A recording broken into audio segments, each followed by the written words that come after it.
Namaste everyone. My name is Vaishali Shah. You're welcome to our session on Hindu culture and lifestyle. You're watching us live on Facebook page hinduscriptures.com. Tomorrow you will get to see the same clip on our YouTube channel Hindu Scriptures, and also don't forget to subscribe our Instagram channel Hindu Scriptures 1. So today we have somebody from different parts of the world whom I've the world which I have not explored yet, and I think today I'm going to find out what happens there when it comes to prospering or spreading or talking about Hindu Vedic culture. So we have Guru Shri Anandji. Namaste Anandji. Namaste, namaskar. Anandji, we have a tradition of starting Yes, this with a small prayer. So I sure. would like to request you to say a prayer first. Okay. Om Sarve Bhavantu Sukhina, Sarve Santu Niramaya, Sarve Bhadrani Pashyantu, Ma Kaschid Dukha Bhag Bhavet. Om Shanti Shanti Shanti. Thank you. Thank you, Guruji. Guruji, before we start the Yeah, session, I would like to read a small intro about you to our sure. audience. Yeah. Yeah. Anandji is a spiritual humanist, prolific writer of 180 plus books and still researching. He was born in Solo, Central Java, Indonesia in 1956. He has done an MBA from Pacific Southern University, USA, honorary doctorate in Sacred Philosophy, World University, Ojai, USA, and PhD in Comparative Religions University in Sedana, USA. He has received few accolades like most prolific non-fiction author, Campus Gramedia Group, Ambassador Council for a Parliament of the World's Religions, and he's also an ambassador of Peace, Universal Peace Federation. So, Guruji, Yeah. welcome to our session in our page. It's Thank such a you. pleasure to have you. Um, Tell us something about yourself. Like, how did you, land up there? And are you the only Indian? What about your family background? How did you Yeah, start? my father came to Indonesia from Sindh in back in 1930s, early 30s. He must be in his 20s that time. And then he settled down here. And so when the partition happened, he brought my mother and his mother, and my sister was born in Sindh.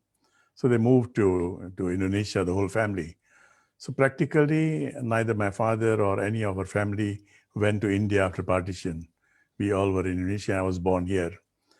And business families, I was following his footsteps, and I was doing business. And at one point, I was having a garment factory.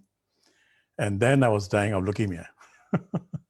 That was back in 1991. And so that was a turning point. That was a turning point. I met a Buddhist Lama in Bangalore, and he took me to Leh Ladakh. I have written about that in detail in my books. And that was the turning point, and healing happened after that, just like that, miraculously. And then I decided, okay, let me do something else. Let me try to share what I can share. So that's how uh, I took a U-turn from business to this. That sounds interesting. So, but then what did you learn? Who are your gurus? What was your journey of learning Learning, yes. the From my very early childhood, I was keen on studying spiritual literature, and my father was very devoted to Ramakrishna Paramahansa and Vivekananda. So we had his pictures, and then I started reading in English when I went to India for 5 years for studies. So that was my first initial influence, impact on my mind about the Vedantic philosophy was through Ramakrishna and Vivekananda. And then I studied a lot. But I would say that my mool guru is Satya Sai Baba.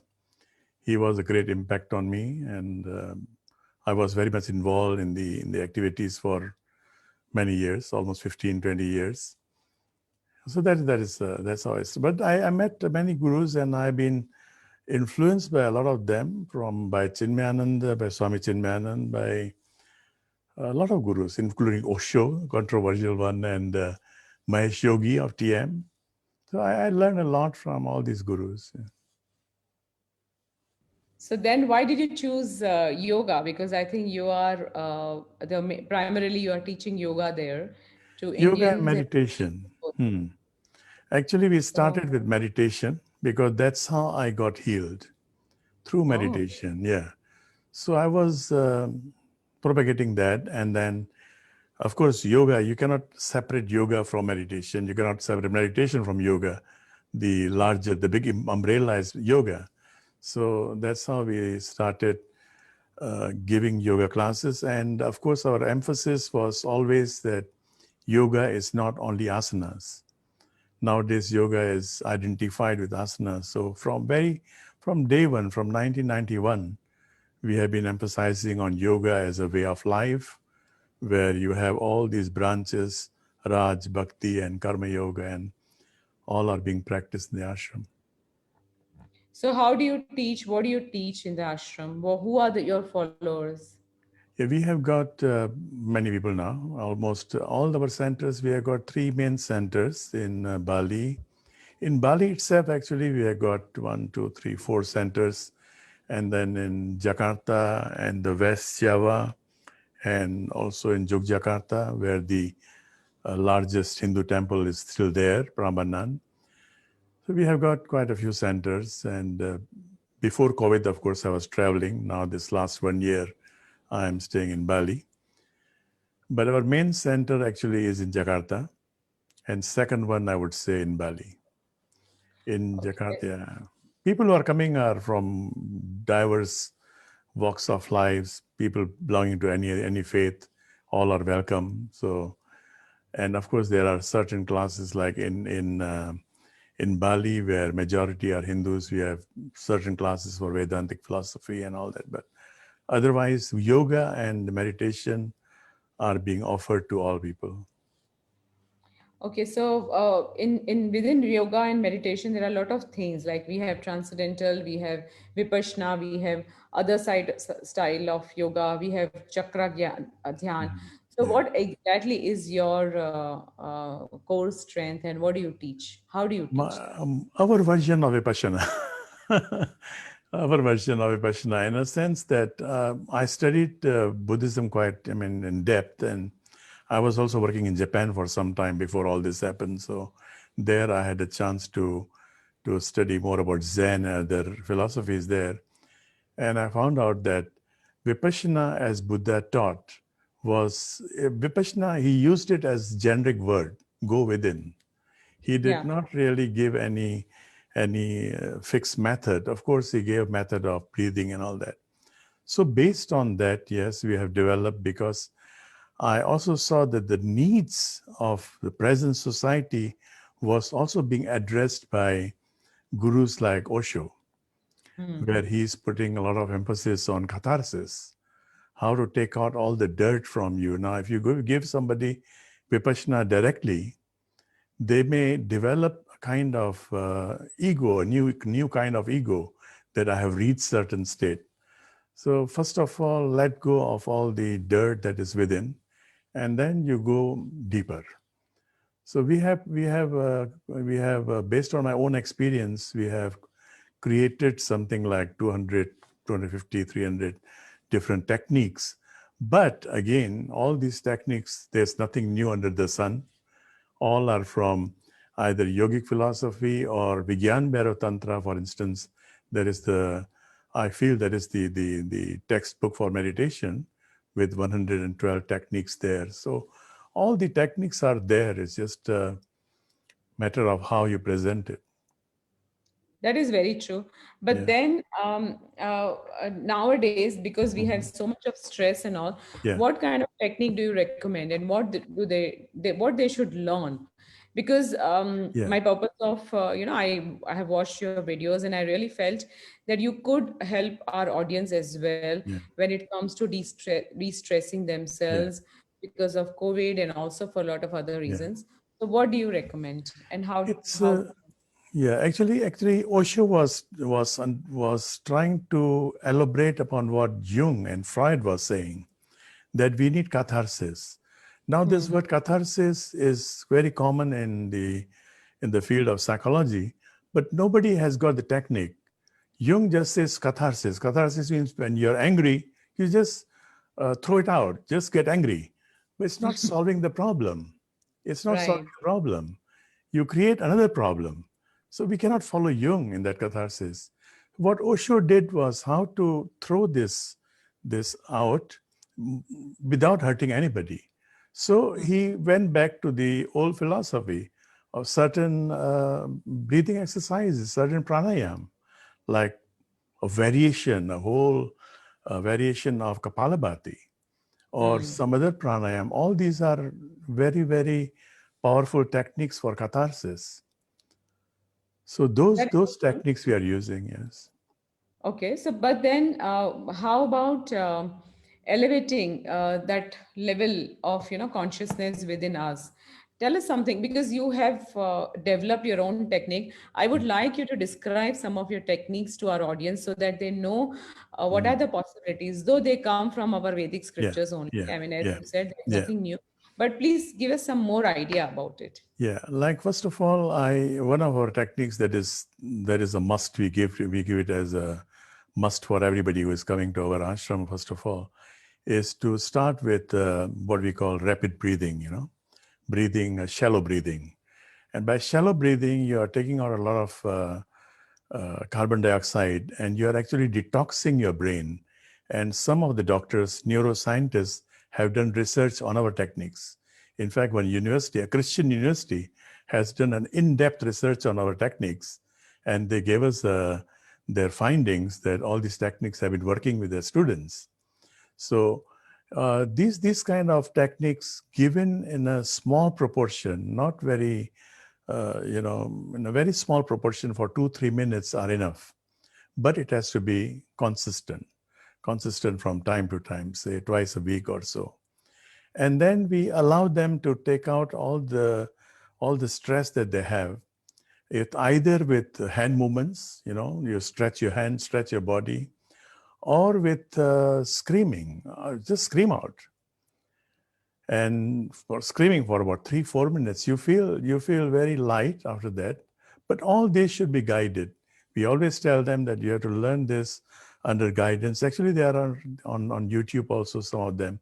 So this has to be under guidance. And then after 2-3 times doing it, they can do it on their own. And then after that, we have certain music to calm them down. After all this is over, the chaos is over. After chaos, then you calm down and we give them yoga nidra. So these techniques, a combination of different methods, different pranayam and all that. So, how do you? I'm sure when it comes to Indian or Hindus, they understand. But how do people of different faith, when they come to the ashram, how do you explain to them? Because I think your comment will help others also Yeah, to Yoga Sutra. Yeah, simplify things, Yoga Sutra, bukunya. Yeah, yeah. I'll just show you my book. Okay, this is a translation. I've written about 180 books, but one of the books, like Yoga Sutra, Patanjali, we Hmm. try to explain to them what is it for. This is, I think, one of the thickest book. My thickest book is on Bhagavad Gita, 1008 pages. But this is Yoga Sutra Patanjali, yeah? And here we write that this philosopha, that is philosophy and perennial psychology. So when you address them, you explain to them that, look, this is not mumbo jumbo. This is a scripture for philosophy, for psychology. Then people are more acceptive. They take Hmm. it and they read it, and they really, this has gone some printing. This kind of heavy reading is not easy to sell a few thousand copies. But people have been reading, and so you must explain to them actually what is it. Don't just give the brand Bhagavad Hmm. Gita. Okay, Bhagavad Gita is doing what? What is it trying to tell you? It's a our founding father, the founding father of this nation, Sukarno, he said Bhagavad Gita is a book of life. Hmm. So, this kind of understanding has to be given that all these scriptures that we hold so high in Hindu philosophy are basically of universal nature. They are True. all universal. That is very true. That is so Yeah. well said. But Mhm. then, in today's time, especially when youth is, always looking for a logical answer. So, what logical answer would you give it to them when, if I ask you that, how do you measure the impact of yoga or meditation? So, what Come, are the try it. visible Try it. signs? Visible I tell signs. them, try it just for one session. Just for one Okay. session. Okay. Yeah. Take your But blood what are the pressure. visible signs? Yeah. What is your BP? And after the Uh, meditation, what is your BP? okay. It's Okay. immediate, you know. So I always tell them, look, don't believe blindly. You try it, and then if you don't like it, fine. You don't come again, you know. And we always have this kind of open house where we give certain techniques every fortnight in all our centers, and they are free without any obligation. So if you don't like it, don't come. There's no force. And if you think the technique is working, there is a fee. But if you cannot pay it, fine, no problem, no question asked. If you cannot pay, it's all right. You can pay how much, it's all right also. So that kind of subsidy, we need to run the ashrams. Of course, we need money. So we cannot, at this moment, we cannot still give all the programs free. And also, I'm against donations from certain people so that I do not become their master's voice. Yeah. I understand what you mean because Yeah, then I'm sure Healthy and Mighty would true, want you to be at their true. beck and call, Mercy. and yeah, at their very true, Yeah, yeah. so true. So then, what all books have you written? Because since you have written 180, what are the subjects have you covered in those books? Well, more books are on Vedanta philosophy. But I think we are the first ones to elaborate and to start translating the works of Adi Shankara. Oh, Before us, there have been no work of Adi Shankara translated. Bhagavad Gita, the first translator of Bhagavad Gita into Indonesian was Muslim. The oh, second one was a Jesuit priest, you know. So after that, then the Hindus started to translate. But until today, if I'm to really, if you ask me from the depth of my heart, I will say the first translation by the Muslim is actually more correct to the spirit of Gita. So that's Gita, really yeah, Bhagavad sounds Gita, interesting. Yeah. sorry, Sorry. sorry. I said that's really sounds interesting. I mean, Yeah, if you think it is up to that mark, which yeah, is brilliant. true, true. Yeah. So what did you think? You were saying something, yeah. Yeah, so the Adi Shankara's books, of course, we have translated like not only translation, but also the understanding, the interpretation, and all that of Atma Bodh and Bhaj Govindam and some other works and parts of Srimad Bhagavatam, but not Srimad Bhagavatam, the whole thing, parts of it. And Gita, Bhagavad Gita, I consider myself a student of Gita from 1997 when my first edition of Bhagavad Gita in Indonesian appeared. Ever since, we have got 6 different editions. Editions means 6 different understanding. Like I give you an example, my understanding of Atma and Jivatma until last year was different. Most of the translation of Gita, if you see Atma and Jivatma, are considered the same. And if it is translated as soul, then it destroys the whole meaning. So Yes. now, in my latest translation of Bhagavad Gita, I try to preserve the original word Atma and try to give some understanding, but I do not try to translate again as soul or equivalent in Indonesian. That is so true because I have interviewed such authors earlier Yeah, who have started using the Sanskrit words as it is, even in their versions of yeah, Bhagavad Gita or any other yeah, scriptures they yeah. write. And I think that is the best thing to do because it's time the way we have inserted so many Hindi words into English. True, It's true, time that originally we insert Sanskrit words true, as it into the dictionary true, because there is no equal and there is true, no other word in English because they just don't have that hmm, philosophy. They don't have that true, understanding. So it's time that it's really wonderful what you true. said. So then, which are what have you discovered in Shankaracharya's philosophy?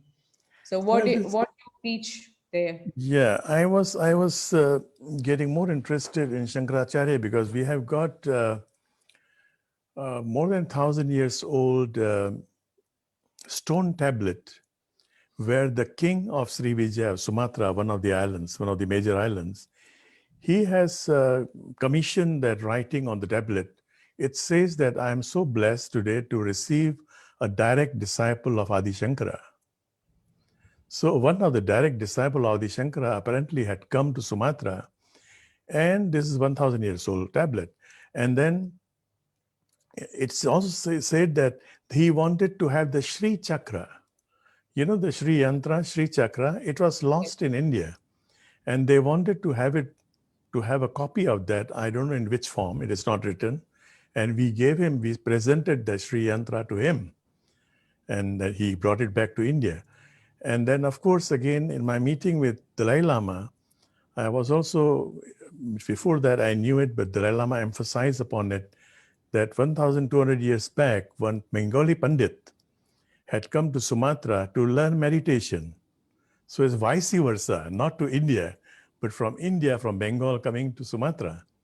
So that created a lot of interest in me to go deeper, although I had read Adi Shankara several times many years ago, to go deeper into the Saundarya Lahiri and other works of Adi Shankara.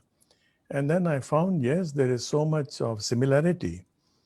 But out of context, perhaps, I was just thinking, it just came to my mind that until one of the last scriptures, Hindu scriptures written in Indonesia, the word Hindu is never used. That was 400 years ago. The word that was used was Shiva Tattva, the essence of Shiva's teachings. And for Buddha, it is written Jina Tattva, the essence of Buddha's teaching. So until 400, 500 years ago, there was no such thing as Hindu. But the word Sanatan is used in Java. In the West Javanese dialect, that is Sundanese dialect, it's called Vivitan. The meaning is exactly same, Sanatan. And there are followers of Vivitan to this date.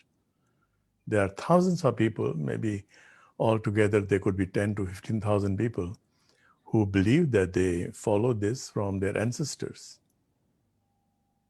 That is very interesting. So, how many islands are there, and how many Hindus are there? What are their general practice? Because I would like you to give a picture about Yeah. the Hindu culture of Indonesia to our audience. We have got 17,000 islands. 17,000 islands, that's a lot of islands. And out of that 17,000, perhaps not more than 4,000 are even named. So many are not even named. And out of 4,000 islands, the majority of population live in two islands, Java and Sumatra. So we are quite not very densely populated. These two islands, yes, very densely populated. With 270 million people in the whole country. The number of Hindus, not more than 10 million. That's the highest that I can think of. Of course, the official statistic would say about 8 to 9 or something. In Bali itself, 2.5, 3 million. Others are spread over all over Indonesia. But one thing that is not understood by many Indians is that here the Hindus are indigenous Hindus.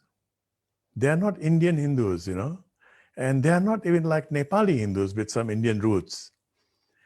The Hindus in Indonesia or in Vietnam, for instance, they are all indigenous Hindus. Cambodia, there the numbers have dwindled. There the numbers are negligible now. But all these are indigenous Hindus. So they have got variety of different practices. Like a lot of Balinese worship the Vedic gods, Varuna, Indra. Now in India, you'll not find a Varuna statue in a public place. You'll have a tough time finding a temple dedicated to Varuna. But here you'll have your Varuna statue, you'll have Indra statue. And let me show you one Indra statue that I just got it. It's very interesting. Indra is drinking soma. And And this is very old statue and very unique. Can you see it? He's pouring soma, yeah? Yes, yes. Very So, interesting. yeah. So it's a different, and then because they come from that age now, they still have animal sacrifices in Bali, especially. In Java, no. In Java, the offering is purely, most of the time it is flowers and fruits. Sometime, yes, animal, but in Bali there is still animal sacrifices, and the festivals are different. We have equivalent of Diwali, but we don't have Deepavali, we don't have Holi, we don't have Dashera. So all these Puranic gods are not there. What we have is Galungan, like we are having Galungan, that is something like Shrad, when we believe that the ancestors are coming down and we have to give them food and all that. And then we slaughter a pig, a boar, a wild boar. So all these different practices, if you see Vedas and you try to take it literally, okay, not the philosophic part of Veda, but take it literally, then all this you got to see here.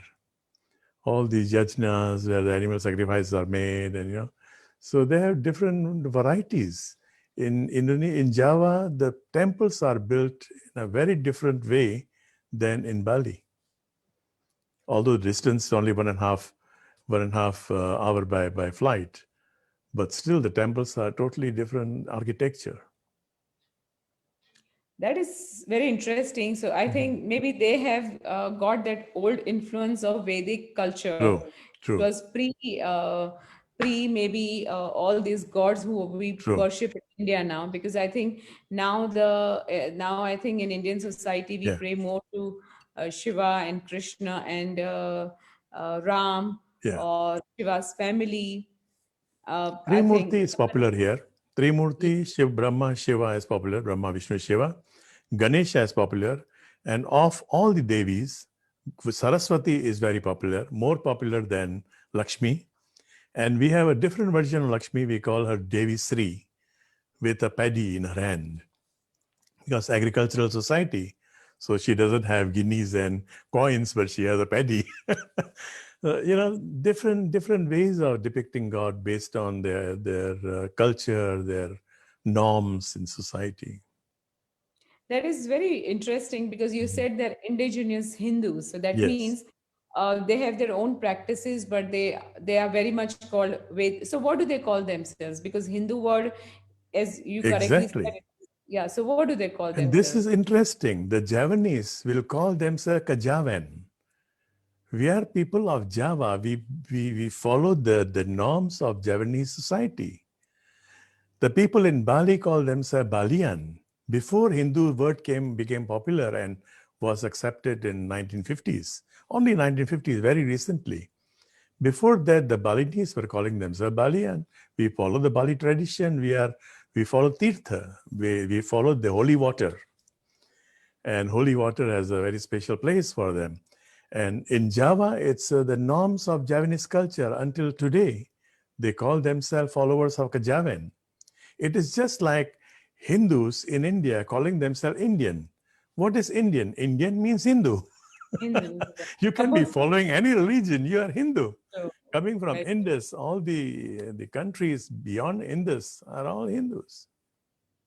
Yeah, that was supposed to be the explanation of Hindus, but then it got converted into a religious and dharma aspect, dharmic aspect of True. people's belief, and then so that's how we got divided as followers of different religions within India.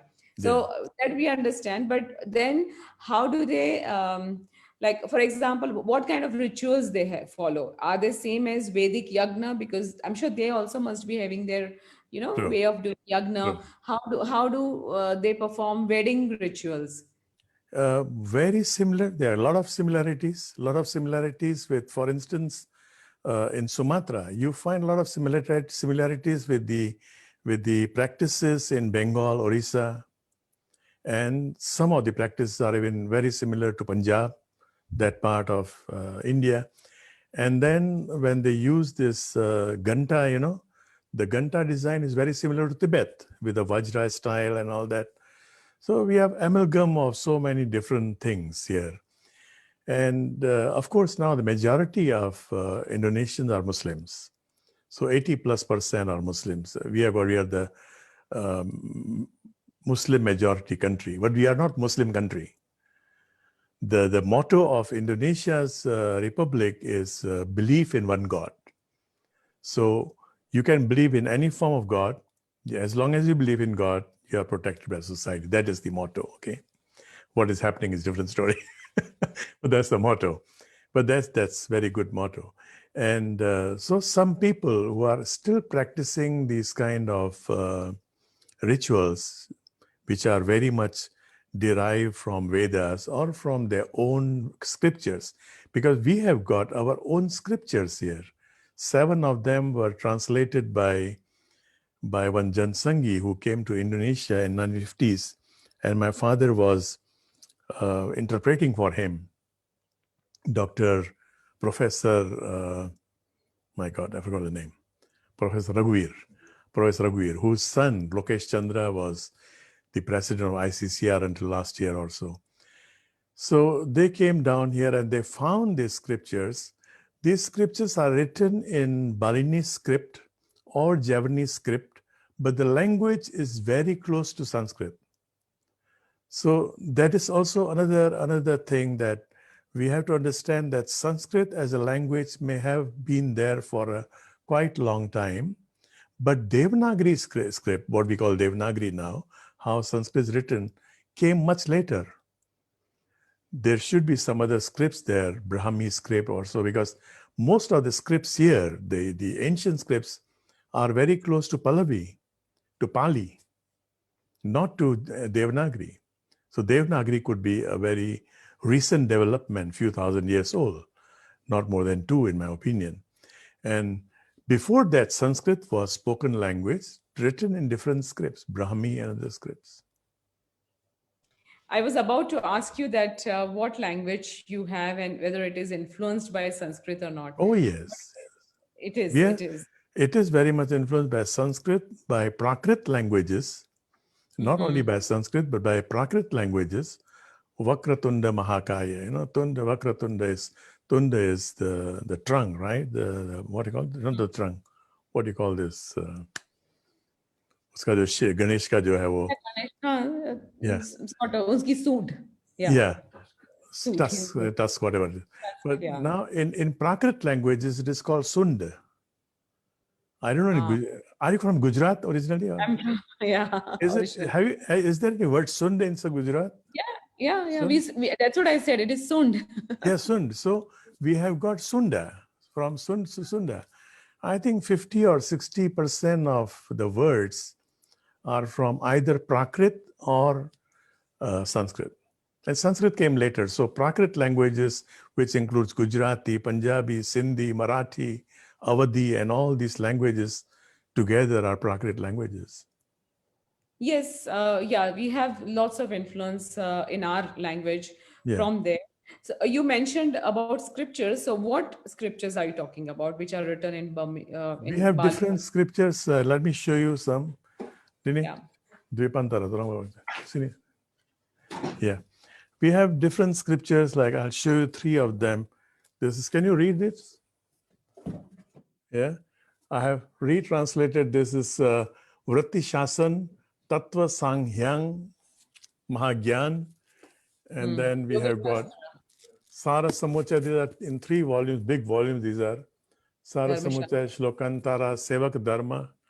So all these words are Sanskrit or Prakrit languages, but they are written in the local language, in Javanese. So we have retranslated what I was telling you about Professor Raghuveer, because he translated some of them into Hindi and some in English, but very old English, 1950s English. So we have done retranslation of all these scriptures into English and Indonesian. So it's trilingual actually, with the original text, and trying to revive all these scriptures. That is very interesting. So do you have this influence of English language on the island so much like India, the way we are suffering? No, Was not so much. Indonesia No? Was No, Indonesia colonized by British ever? no. What is British, yes, for some part of it, but very short period. But we are colonized by the Dutch. Dutch? Okay. Yeah, Okay. so yes, there is influence, of course, of the Dutch language or English, but it's not so much as Sanskrit and Arabic, of course. The when the Arab traders came here and 500 years back, people started to convert. Then the Arabic words came in. Okay. So, in your mainstream language, you mean that they got into your main language? Yeah. Okay. So, you forgot to answer that. What are your marriage wedding rituals? Oh yes. When it is a Hindu wedding, what, Mhm. how, I mean, how close it is to our Hindu wedding of India? Yeah. Okay. Now the essence could be same. Like so many days. I have some idea of Sindhi and Punjabi wedding, but I think Gujarati are very close to Sindh also. So Hmm. like few days before wedding, you have certain pujas and certain ceremonies, both on the girl's side, the bride's side, and the bridegroom. These are there. These are there. So after wedding, also there are some ceremonies like when the bridegroom comes to the bride comes to the house, and she has to put her foot on nariyal, right, on coconut. Here they put it on egg. She's supposed to break the egg. Basically, the essence could be the same, but the outer form are different.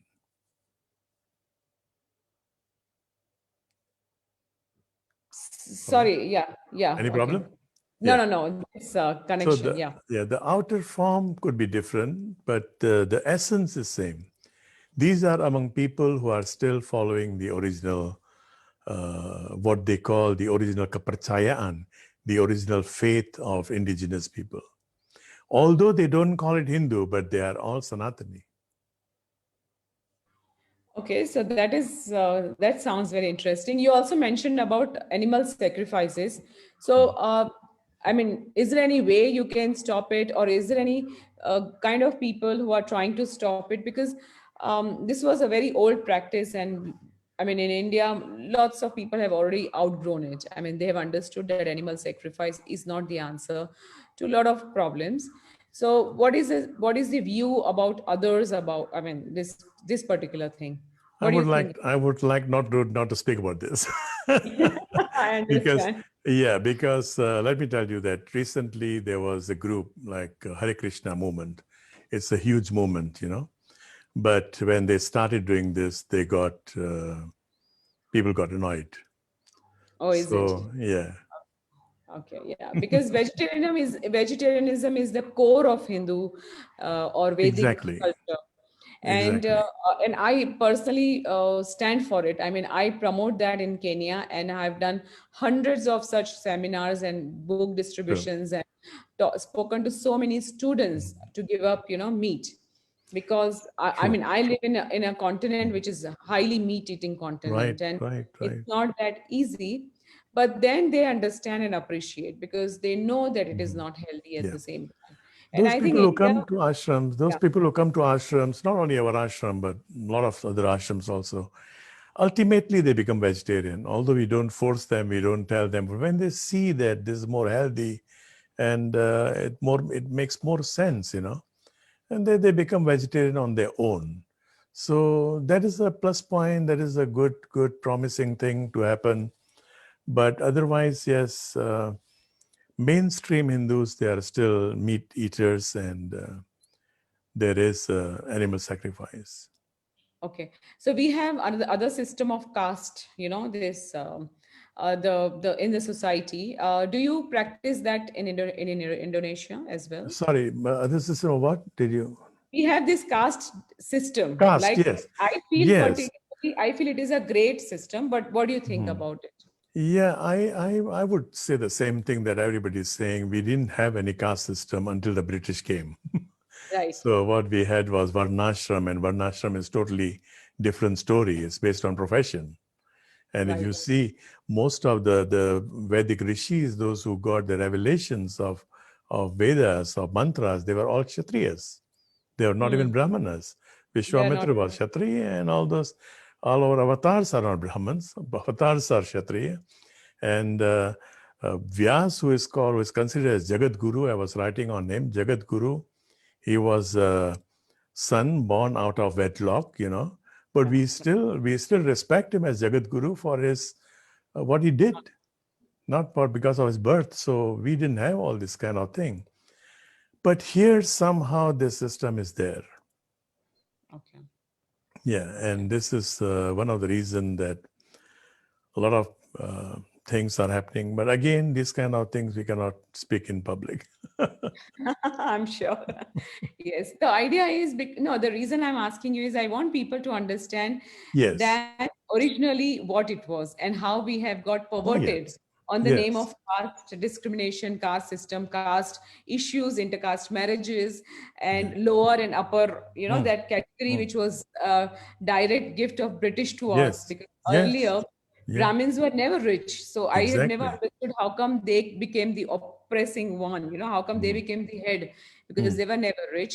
Kshatriyas never had full mm. knowledge of scriptures. They knew some, but they were mostly warriors and the True. kings. And but True. they were dependent on the Vaishyas, as in True. the business community, because the Mm. money was preserved by them, Yeah. and the whole society was run by the Shudra, who were supposed to work with their hands. So there was Exactly. actually no one particular community had full power of the Yes. society. Yes. So, This. this was such a wonderful Yeah.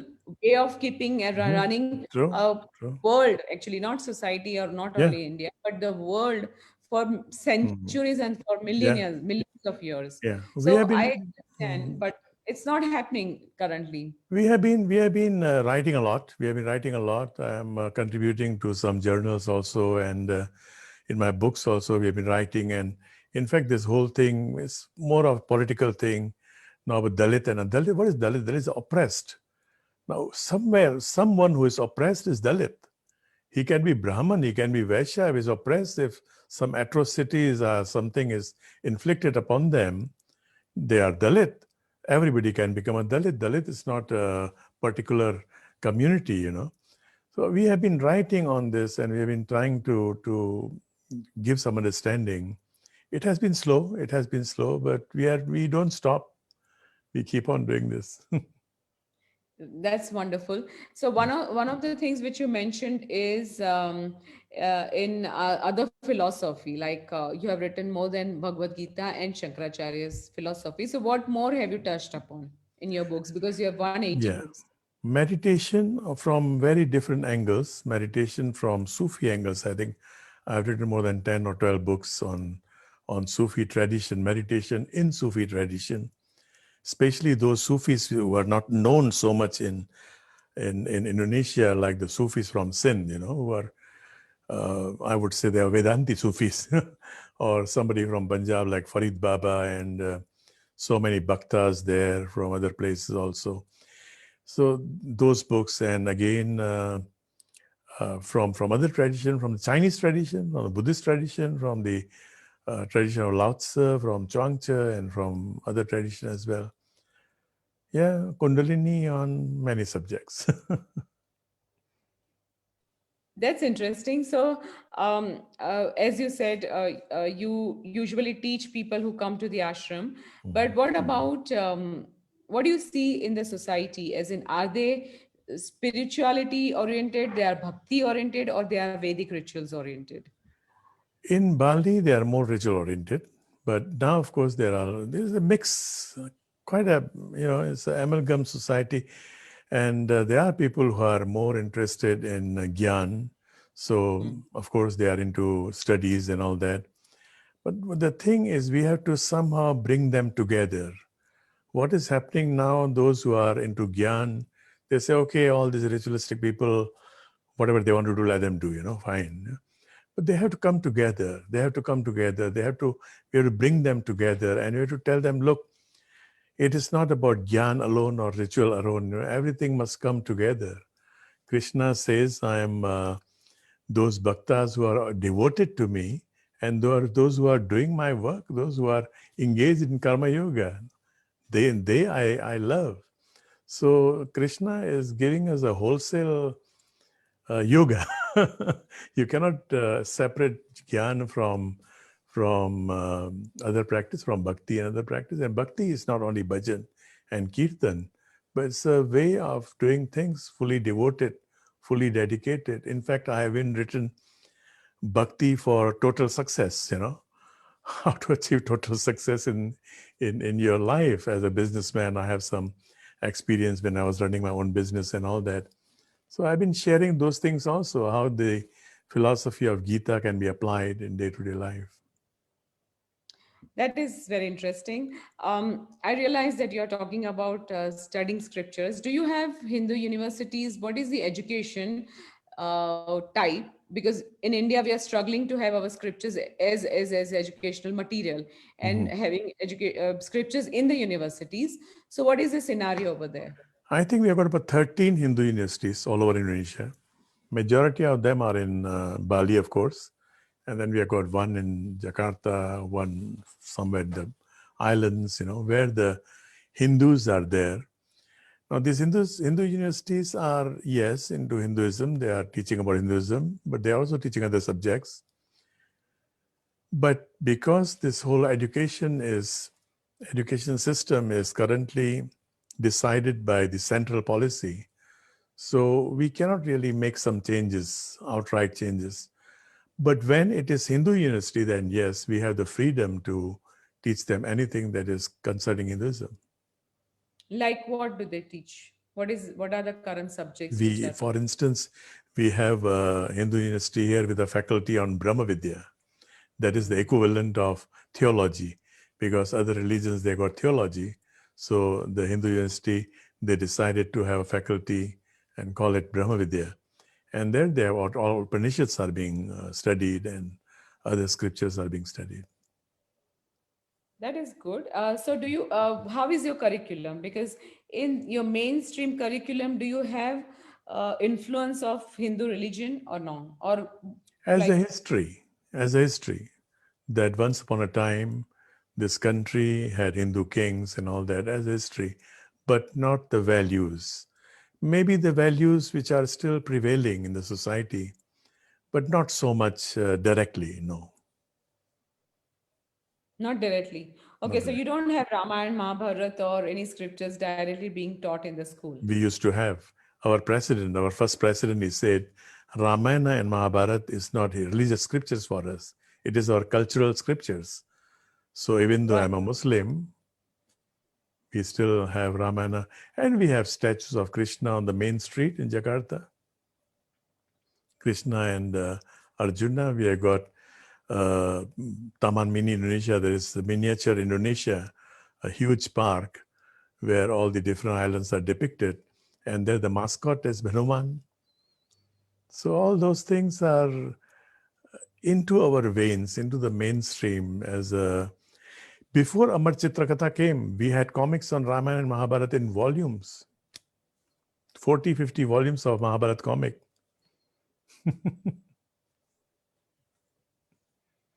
Okay, so yeah, I'm trying to understand whether you have, you have this kind of system from where we can, our generation can learn about our scriptures or in whatever ways. I mean, even this cartoon series you Yeah, mentioned, it's a wonderful way of teaching the kids true. and introducing them characters, because I personally would want that Arjun or Hanumanji or Yeah, we want superheroes from there because they yeah, come with lots of values. There are lots true, of in the whole their character, in Arjun's character or Hanumanji's true, character, and there are true. so many such characters. They come with so much of dedication, sacrifice, values, and so much of humility. So I really feel that they should be our heroes. But True. anyway, I hope, I wish that that will be the future, that they Yeah. become part of our mainstream education and they become our mainstream heroes and It not used the to be. It used to be until 1960s, 70s, early 70s. in Indonesia. Yes. Okay. Okay, right. Well, we have our Okay, so own school now. We have our own school from standard one, right from playgroup actually to high school. And there, of course, we have the ability to have some extracurricular activities because We are not funded by any agency. We are not funded by government. So we can decide on our own. And that's how we want it to be, want it to remain as such. And there, yes, we are trying to give them these values. But again, when we are talking about Hindu as a value system outside in India, we have to concentrate on Hindu as civilization, Hindu as a cultural force, which unites the whole region from Iran to outer parts of Australia. Now, if you see this as a cultural or civilizational thing, then you have no argument. But if we emphasize on Hindu as Hinduism, then we have problem. Yeah, that problem is being faced by a lot of people, True. and that's a challenge. It's time to change the perception, and it's Yeah. time to let the world know that it is more of a way of life, and the True. culture and the True. values, and that is the core essence. True. But I think maybe we have to change as per the challenges we are facing. I can't say time. We True. had to evolve ourselves as per the challenge. Earlier times, 1,000 years back, Different. temples were the Yes. centers. Yes. Temples were the centers, and then True. a lot of bhakti movement came wherein people started Yeah. worshipping Krishna at Yeah. home. Yeah. Hmm. That was required to do. So we have this history of Tamilians conquering that part of the world. So do you have that influence still? Because It's a like it's a in black dot Malaysia, on our history. It's a black dot on our history. why black That dot? that happened 1,000 years back. Okay, Huh? just 1,000 years. The Chola dynasty, and Yeah. he took one of the kings from Srivijaya, who was a Hindu, and his cousin. Both were Varman. Until now, we have got the surname Varman in Indonesia. They are Muslims, but they still maintain that surname. Okay, some family feud, family dispute, and he caught hold of this king, and they took him to India, and they slaughtered him, cut his head to teach a lesson. From that day onwards, we didn't have Indonesia. Srivijaya didn't have any army to defend themselves. They didn't have any army. They were mostly concentrating on trade because spices. They could trade with anybody, and they were selling spices to up to Madagascar and all that. So they were concentrating on business, not on defense. They didn't have any defense problem. But once they were attacked by Chola dynasty, then they started to have their defense problem. And they came out from the family fold of the Chola dynasty. And some other invaders, they came and they started joining hands because they needed some support. They needed some defense. So from our perspective, that was the blunder made by the Chola dynasty to attack and to allow them to look for defense elsewhere. Otherwise, That is this, very different yeah, point of view. I'm hearing for the true. first time The because history would be generally different. glorified. It's generally Yeah, glorified that they ruled true. till there, from south till No, to far this east day, I country. keep reminding my Tamil friends that if you speak like that, go back to Malaysia. There's what we call Bujang Valley there. They Hmm. have found a Ganesha statue, Pratima, that is 2,300 years old, still intact. Wow. Okay? This Chola is just 1,000. Okay. Hindus were already there. Whether they were calling themselves Hindus or no, forget Hinduism. Hinduism is new. True. Worshippers of Ganesha is what? Sanatani, worshippers of Mahishasur-mardini. We have a temple dedicated to Mahishasur-mardini. 1,000 years old. Before Chola was nothing. Chola created such a blunder that we are suffering to this date. Oh, is it?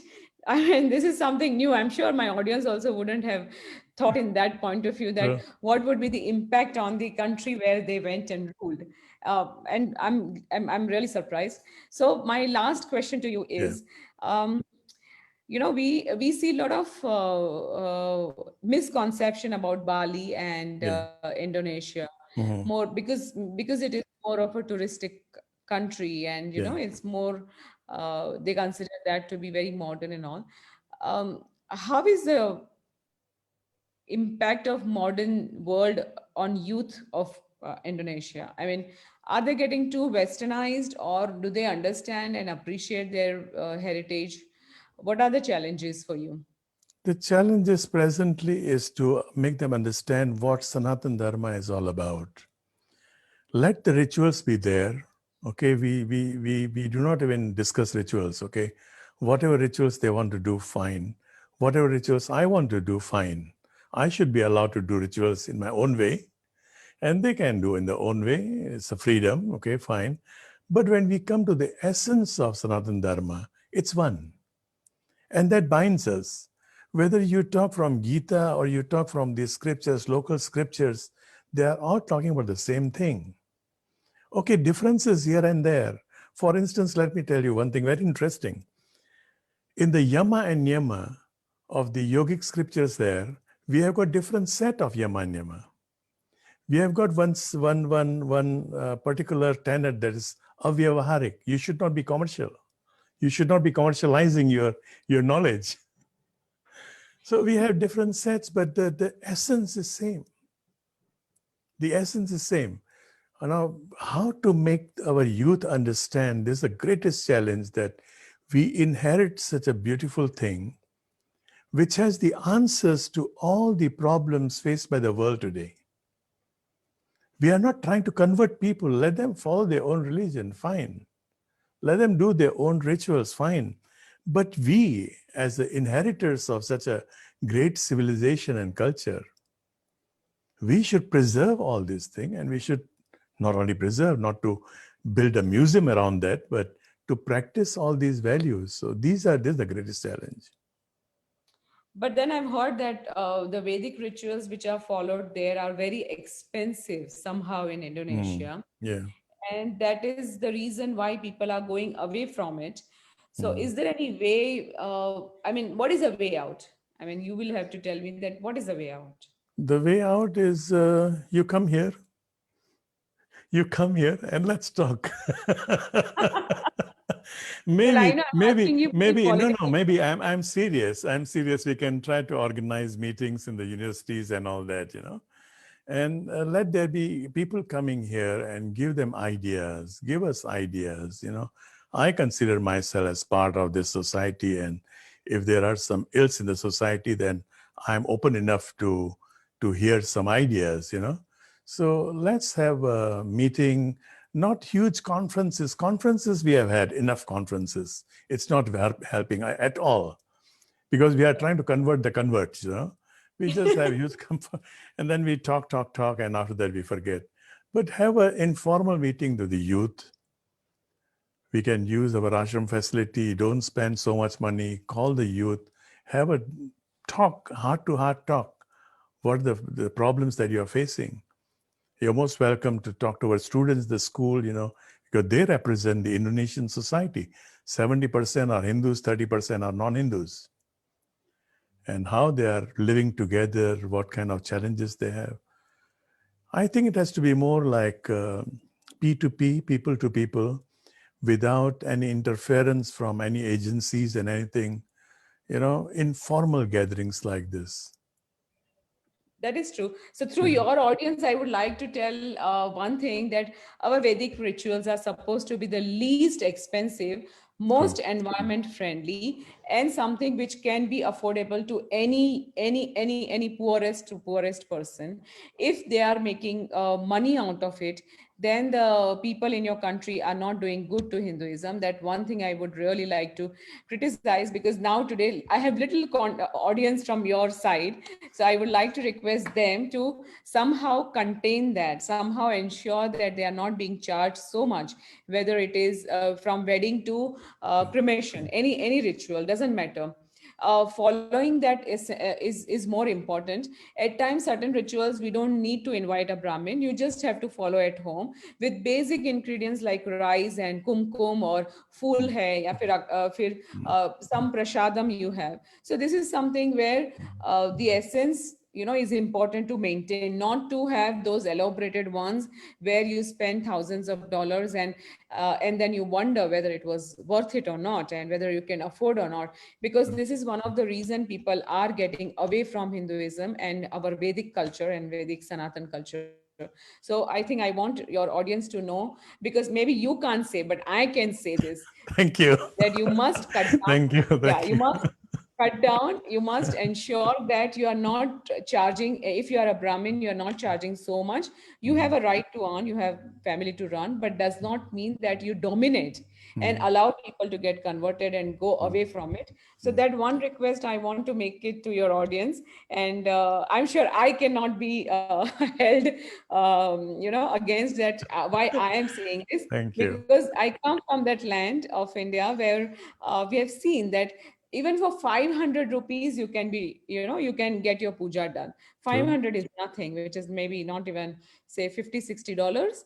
And Yeah. the same Rudrabhishek can be done, same shadika, even for wedding Yeah. rituals, Yeah. not more, many times they just charge 2000 to 3000 Yeah. rupees, Yeah. which is very small amount. True. So I think that culture needs to come back in your society, because otherwise, it will be difficult for poor people to follow our True.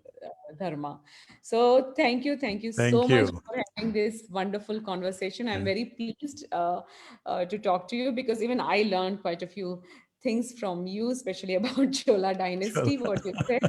It was quite an eye-opening for me as well, Yeah. that how people would take it if they are being colonized or Yeah. attacked.